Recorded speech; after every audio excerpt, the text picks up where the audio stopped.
Masyarakat yang berbahagia tentunya pada kesempatan hari ini saya Guru Dane kembali mengudara bersama salah satu narasumber saya, Andar atau Satria Andar. Enggak, Anda siapa? Andar Aditya Oh, Andar Aditya dari Montong Betok. Betok. Itu ya. Jadi teman-teman semua, sahabat Guru Dane yang lagi berbaik hati pada kesempatan hari ini, topik kita dengan Mas Andar ini tentang kewirausahaan pariwisata. Sudah lama bergelut ya Mas Andar di pariwisata? Mungkin sekitar 3 tahun atau lebih ya. 3 tahun kurang lebih lebihnya ya. 3 tahun. Itu di bidang apa itu? Di pemanduan atau di apanya itu? Atau hanya sekedar membuat bungalow dan itu dipersewakan atau langsung jadi guide-nya gitu? Awalnya saya ikut orang untuk jadi guide. Nah, Saya ikut teman saya belajar, meskipun tidak dikasih apa-apa saya ikut. oke. Ternyata jadi guide itu enak ya. Makanya saya coba untuk membangun jaringan sendiri sama teman dan membuat website untuk Oke. memperkenalkan destinasi, dan saya buat paket wisata. Ke wisata, oke. Tetapi itu setelah melalui proses belajar sama teman dulu gitu ya. Iya. Itu berapa tahun itu proses belajarnya itu Mas Andar? Mungkin 1 tahun lebih. 2 tahunan lebih ya. Oke. Itu hanya sekedar ngekor lah gitu ya. Ya, Jadi ngekor terus meskipun tidak dibayar tapi ada kerelaan gitu ya untuk ikut gitu. Oke. Itu sifatnya yang shop tracking ya Mas Andar ya, atau gimana itu, atau paket yang full 1 hari ataupun full 1 minggu itu ketika Mas Andar itu sama teman itu maksud saya. Oh, kadang ada yang 1 hari full, kadang 1 minggu. Asal saya ikut aja, saya bisa belajar bagaimana jadi guide itu gini. Tapi perbedaan guide sama tour leader itu ada perbedaan. Kalau tour leader, dia yang menyediakan jasa untuk perjalanan wisata, mau ke suatu tempat dan dari tiket pesawat dan lain-lainnya, itu namanya tour leader. Oke. Tapi kalau tour guide, kita cari di masyarakat lokal, Pak. Oke. Masyarakat lokal untuk yang menguasai jalan atau destinasi wisata tersebut. Itu guide. Itu guys. Ya, intinya adalah kalau tour leader itu nanti kan dia yang menorganize sebenarnya. Nah, Iya. kalau saya misalkan butuh pemandu nanti di lapangan, itu tinggal ya kita charge guide gitu ya. Itu kira-kira ya maksudnya Mas Andar ya? Iya, Pak. Oke, baik. Oke, sekarang kenapa kalau menurut Mas Andar nih, dari perspektifnya Mas Andar itu kira-kira ada nggak untungnya berwirausaha di bidang pariwisata gitu? Ada sih, Pak. Soalnya saya awalnya dari hobi sebenarnya. Oke, hobi ya. Kalau kita lihat semua mungkin dari segi wirausaha, banyak keuntungan dari pariwisata. Seperti membangkitkan UMKM lokal, memperdayakan masyarakat sekitar, contoh seperti Kampakir, kalau kita buka destinasi wisata baru dan lain-lain sebagainya. Berarti itu banyak efek dominonya berarti ya.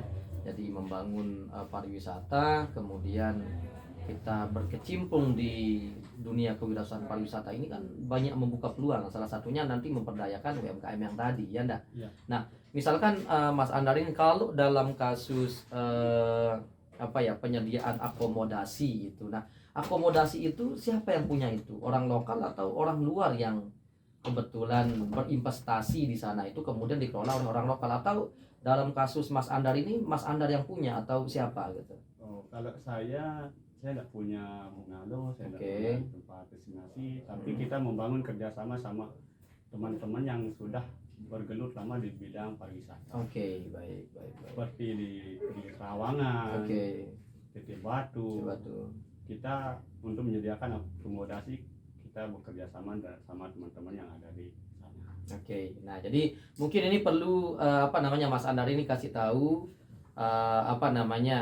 tentang destinasi wisata Titik Batu ya. Siapa tahu nanti ada dari beberapa sahabat-sahabat Guru Dane ini yang berasal dari luar daerah, yang di luar dari Pulau Lombok, itu mungkin tahu di mana sih lokasinya wisata Titik Batu itu, kemudian apa fitur-fitur yang orang bisa dinikmati manakala mau melakukan aktivitas wisata di Titik Batu ya. Mungkin itu bisa dikasih tahu ya. Ya kalau mungkin Mas Andar, saya dan beberapa teman kan tahu itu, tapi bagaimana dengan orang luar ya?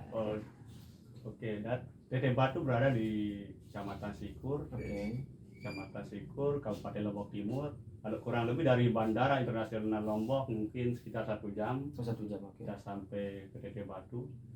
Di Teteh Batu itu punya wisata alam. Oke.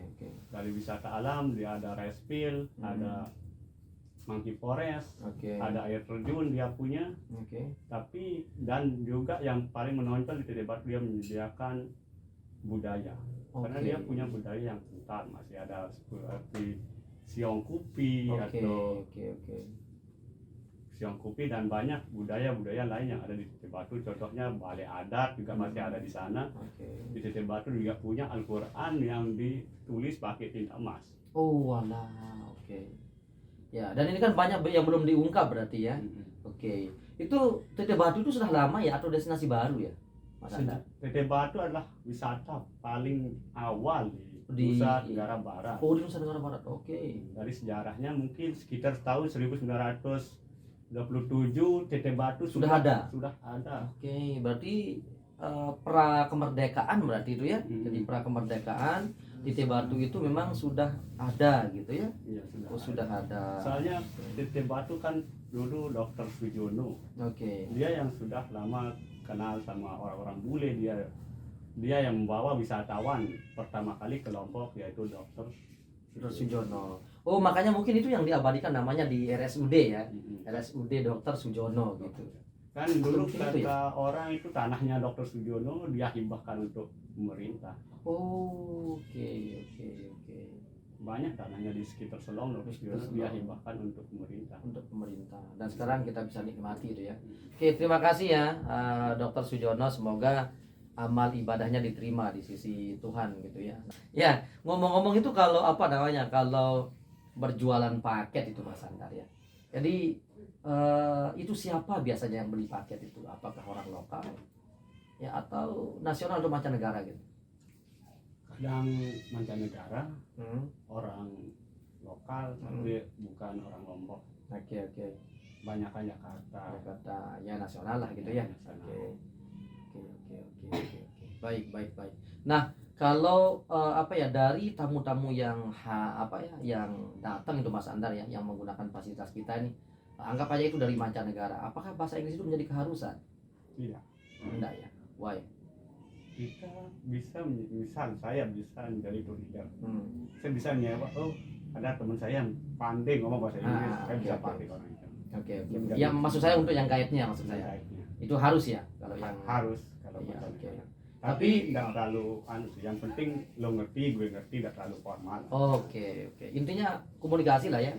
Asalkan paham dan dipahami, sebatas itu ya. Iya. Nah, ada enggak kalanya misalkan komplain gitu atau apa, pernah nemuin enggak? Ada pernah. Di situasi seperti apa? Itu kemarin saya bawa orang Prancis 8 orang. Oke. Terus ada yang komplain kan karena dia banyak. Nah, Temennya mau ini tapi ini lagi, jadinya dia komplain buat. Terus yang satu komplain ke saya, temennya yang ini mau lagi, jadinya kita bingung mau ikut ini ya, ikut oke, yang sini atau oke. ikut ini. Makanya itu saya ajak ke Teteh Batu juga. Dia komplain pas air terjun di dekat air terjun di Teteh Batu. Dia komplain masalah biaya. Oke. Katanya tidak sesuai sama ekspektasinya. Oke. Makanya dia Di mana itu ada air terjun di Teteh Batu itu, di Kembang Kuning maksudnya? Beda ya? Air terjun Sarangwalet. Oh, oke. Ada namanya Sarangwalet di sana. Atasnya lagi ada. Oke. Di Teteh Batu itu yang punya siapa itu? Orang lokal kah atau memang investor yang punya? Lokal. Orang lokal. Oke. Pertama kali dibuat sama Pak Darwis.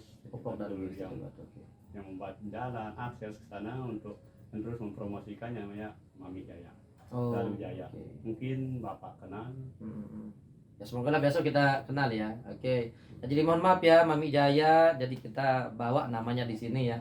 Ya, tapi kita berterima kasih karena dengan kontribusi Mas Jaya ini banyak mendatangkan manfaat bagi bagi masyarakat di sekelilingnya. Oke, gitu ya. Nah, selama Mas Andar ini bergelut di dunia pariwisata ini, kemudian menerima paket dan sebagainya. Kira-kira harapannya Mas Andar itu ke depan itu akan seperti apa terkait dengan kewirausahaan pariwisata ini?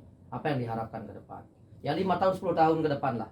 Harapan saya untuk 5 tahun ke depan, yang pertama kali kita kurang di Lombok Timur khususnya akses. Akses apa? Akses informasi atau memang akses jalan? Akses prasarana dan dan informasi juga kita Oke. sangat masih kurang. Oke. Karena SDM kita di Lombok Timur itu masih sangat lemah. Kita kalah sama Lombok Tengah, Oke. Lombok Barat. Mm-mm. Karena rata-rata orang kita itu mementingkan uang. Oke. Contoh saya buat paket wisata. Saya buat untuk paket di Kerangka saya buat. Oke. Tapi sekehenya itu mana uangnya dulu. Oh, Tapi karena dia oke. tidak punya fasilitas, nggak mungkin saya langsung ini pasar paket 200.000, nggak mungkin karena fasilitasnya belum lengkap. Kita juga nggak enak. Oke. Dan untuk harapan ke depan mungkin dukungan pemerintah dari segi SDM dan pelatihan di masyarakat khususnya di desa-desa wisata. Nah, kita lihat di desa wisata masih minim Oke. SDM. Iya. Itu aja. Ya memang pelatihan kepariwisataan ini menjadi sorotan banyak orang ya. Nah jadi literasi masyarakat tentang kepariwisataan ini belum memadai lah. Jadi kita tidak mengatakan bahwa tidak ada ya.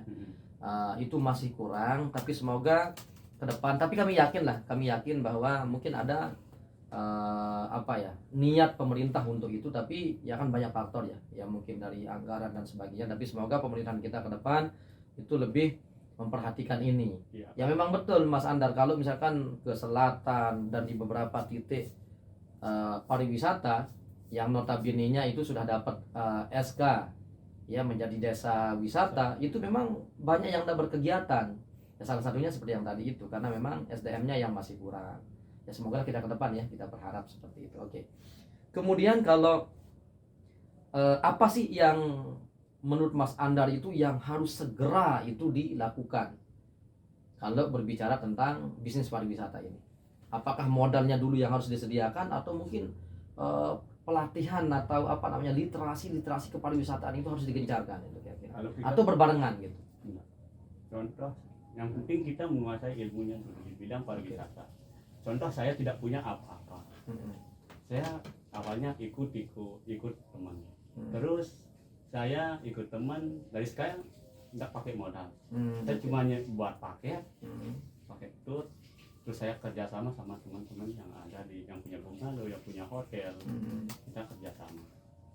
Intinya asal ada kemauan dulu, pasti kita bisa. Kalau masalah modal bisa nomor 2. Soalnya di bidang jasa pariwisata saya kira nggak perlu modal. Ya karena memang itu kan di jasa ya. Jadi tinggal ada tamu, tinggal dibawa, selesai dunia itu kan gitu ya kira-kira ya. Jadi tidak begitu ribet berarti ya. Untuk hanya sekedar untuk membuat paket-paket ini. Nah kemudian apa sih yang paling berkesan? Kita berbicara rata-rata ya. Kalau kita berbicara rata-rata, pengunjung atau wisatawan itu kesannya ketika mengunjungi daerah Mas Andar itu di paket apa, di fitur apa mereka itu paling terkesan? Dan tur kampung. Oh kampung ya, jadi melihat kampung ya. Oh oke. Tur village. Ya oke. Saya ajak dia keliling di desa, lihat ini masyarakat saya kayak gini, ini aktivitasnya sehari-hari. Saya ajak dia keliling kampung. Oke. Keliling kampung, dia bisa ikut orang nyangkul, dia bisa ikut orang buat anyaman dari bambu. Itulah yang paling berkesan. Dan katanya orang Lombok itu ramah-ramah. Oh iya. Dimanapun saya ketemu sama selalu bilang say hello. Say hello gitu ya. Nah, jadi itu yang membuatnya dia nyaman lah gitu ya. Ya kalau memang kita bandingkan enggak semua budaya bagus yang kita miliki itu kan orang punya gitu kan. Orang kan lebih cenderung ke individu gitu ya. Individualis. Ya, jadi ya untuk pemahaman mereka tentang kerja kolektif itu terkadang itu diabaikan gitu. Gitu ya, Nar ya? Iya. Oke, baik. Nah, jadi saya sudah kayaknya mau kita di penghujung ini Mas Andar. Terima kasih sudah datang dan berbagi di podcast Guru Dana tentang kewirausahaan pariwisata ini. Semoga nanti kita bisa ketemu di waktu yang lebih lama, Mas Andar ya. Ya, Ya, oke. terima kasih banyak atas undangannya. Ya, Bapak. jadi terima kasih. Ya, semoga nanti Mas Andar ini bisa memberikan inspirasi bagi teman-teman. Ayo bahwa menjalankan aktivitas bisnis pariwisata itu tidak melulu modal yang harus datang pertama, tapi keinginan dulu. Ya, enggak, karena kan kita di bidang jasa gitu ya. Kalau Jadi saya Guru Dana dan saya Andar Aditya. kita pamit undur dan ketemu di lain sisi. Salam.